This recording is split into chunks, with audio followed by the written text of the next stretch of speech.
This is Walter Bosley, and I'll be reading a selection from Other Worlds, Space, Superspace, and the Quantum Universe by Paul Davies.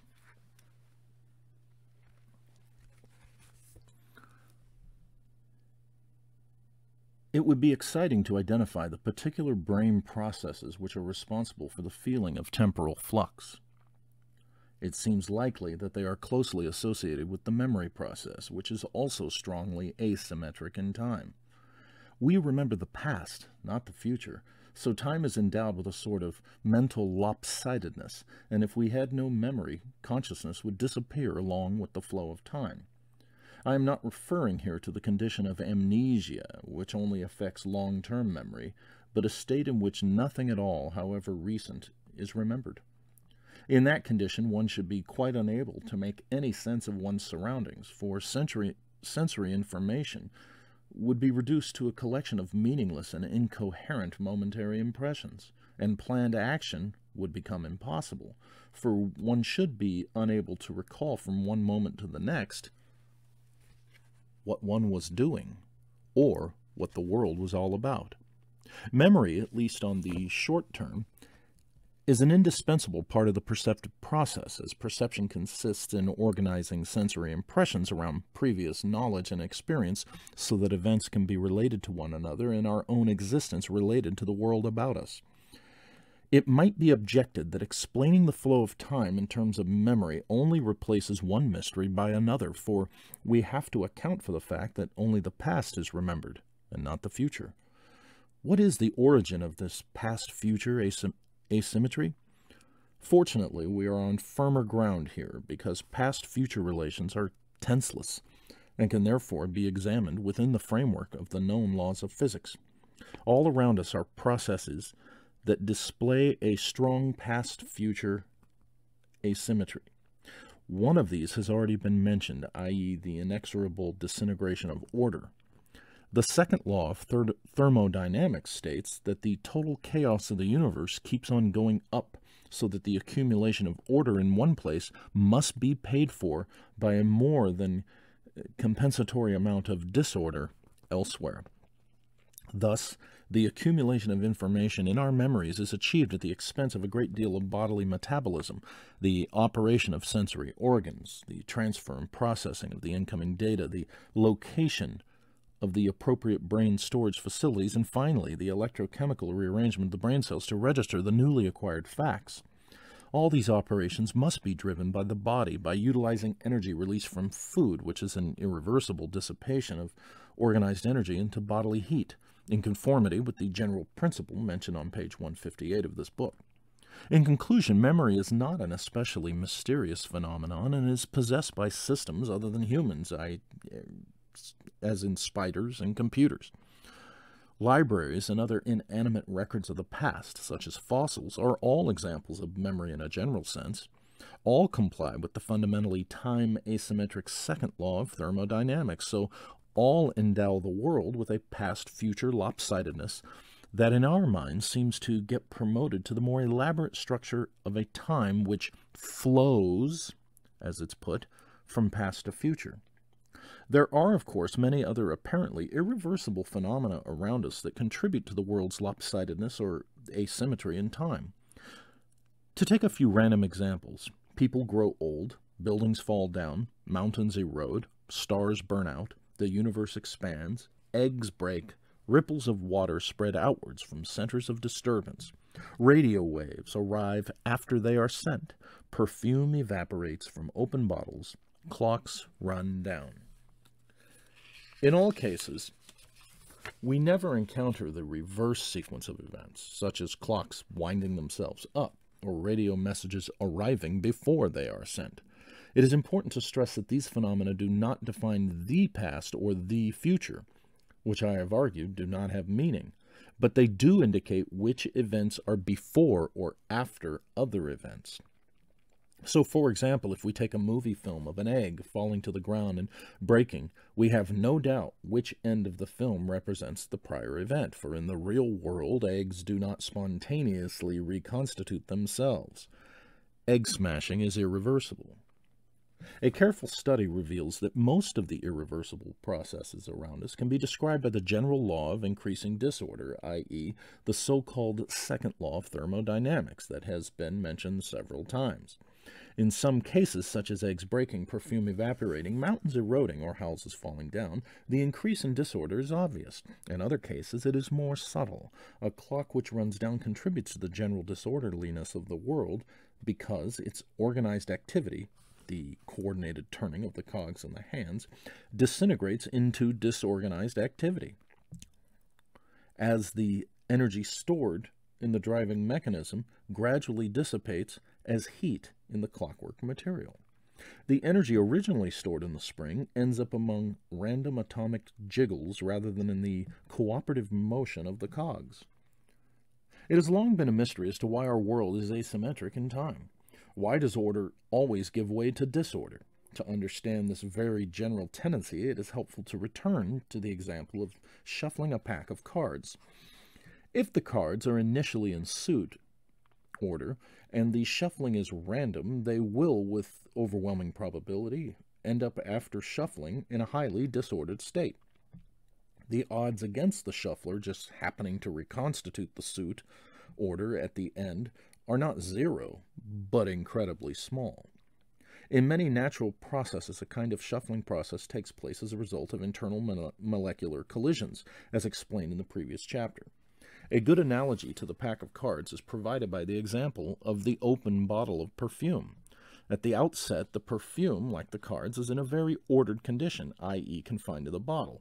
Due to a hail of impacts from the surrounding molecules of air, the perfume gradually evaporates, as its own molecules are ejected from the liquid surface and percolate around the room, driven by the ceaseless bombardment of the air molecules.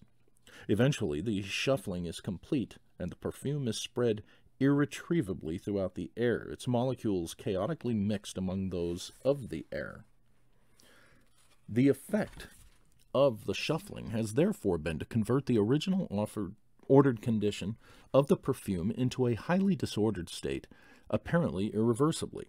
The tendency for order to change irreversibly to disorder presents us with a paradox because it is known that the individual molecular collisions themselves are all reversible, so no fundamental laws of physics would be violated if the perfume spontaneously migrated back into the bottle. Yet we would regard such an occurrence as a miracle. If, when two molecules collide and bounce away from each other, we could, by some device, intercept them and turn them back along exactly the same paths, they would rebound again back to their original positions. If this were done simultaneously for all the molecules of perfume and air, the whole system would run backwards, like a movie played in reverse, until the perfume was all deposited in the bottle.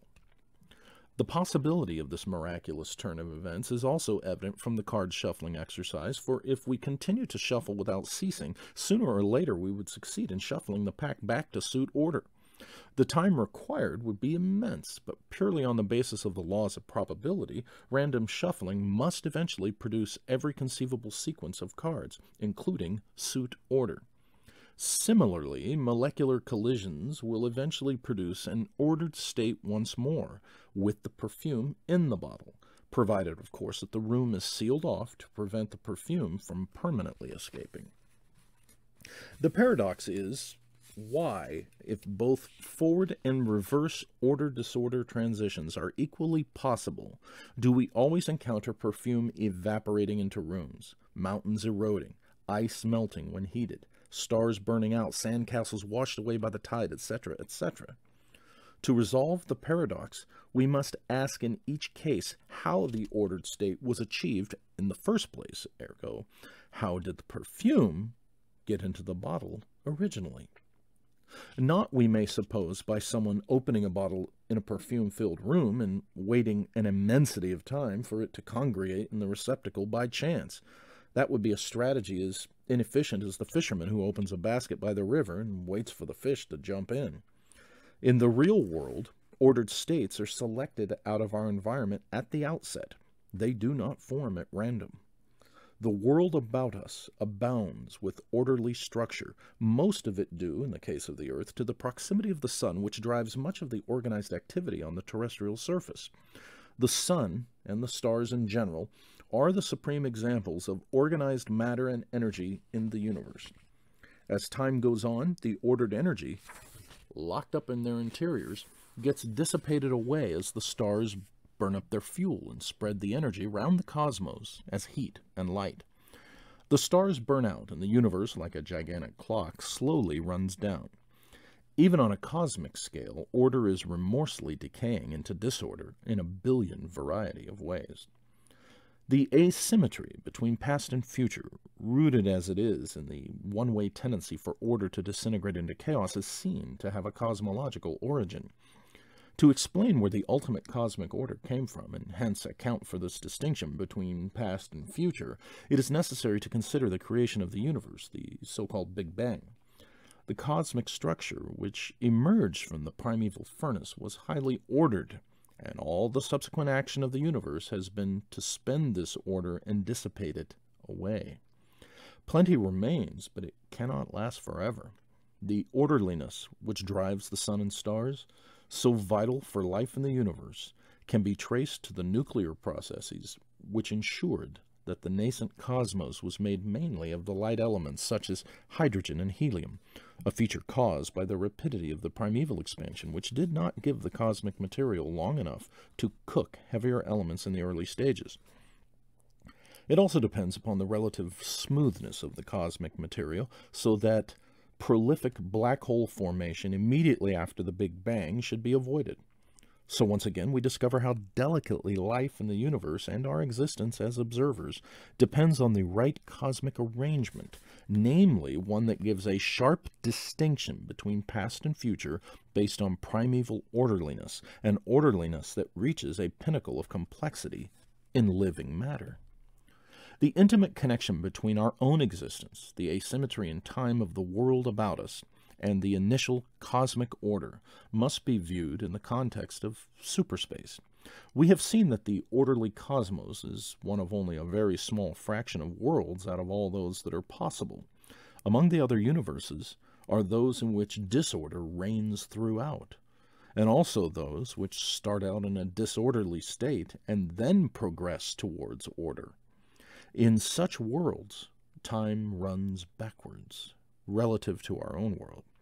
But if they are inhabited by observers, one supposes that their brains are also subject to reverse operations, so that their perception of their universe differs little from our perception of ours, though they would regard it as contracting rather than expanding. When the equations for the quantum development of superspace are examined, they are found to be reversible. They do not distinguish past from the future. In superspace, there is no distinct past and future. Some of these worlds certainly have a strong past-future property, and these are precisely the ones that can support life. Others have a future past, reversed asymmetry, and presumably are also inhabited. The vast majority, however, have no such peculiar distinction between past and future, so are quite unsuitable for life and go unnoticed. In the Everett theory, all these other worlds, including the reversed time ones, really exist alongside us. In the more conventional theory, they are possible worlds, which, by incredible good fortune, did not come to exist, though they could still exist in the remote future, or on the other side of the universe. It could be that our own cozy, highly ordered world is just a local bubble of equability in a predominantly chaotic cosmos, seen by us only because our very existence depends on the benign conditions here. In this chapter, the physicist's model of time has been contrasted with that of our personal experience, full as it is with weird psychological images and paradoxical motion. The gray area between mind and matter, philosophy and physics, psychology, and the objective world is only on the threshold of exploration, yet any ultimate picture of reality cannot omit it.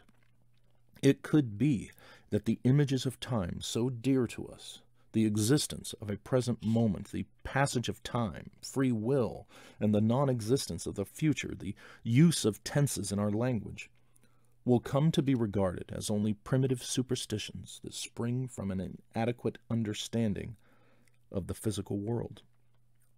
Maybe our descendants will not make use of these concepts at all, in which case one imagines that they will arrange their lives very differently from our own.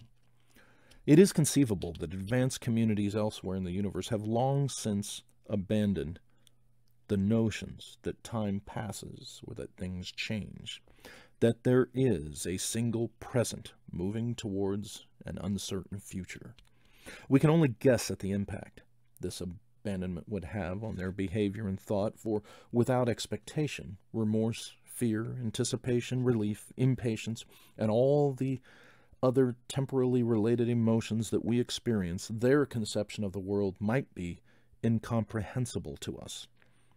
It is probable that if we encountered such beings, we would be unable to communicate much of common understanding. On the other hand, it could be that for once our minds are more reliable than our laboratory instruments, and time really does have the richer structure that we perceive. In which case, the nature of reality, of time, space, mind, and matter will suffer a revolution of unprecedented profundity. Either prospect is awesome. This is Walter Bosley, and I've just read a selection from Other Worlds by Paul Davies.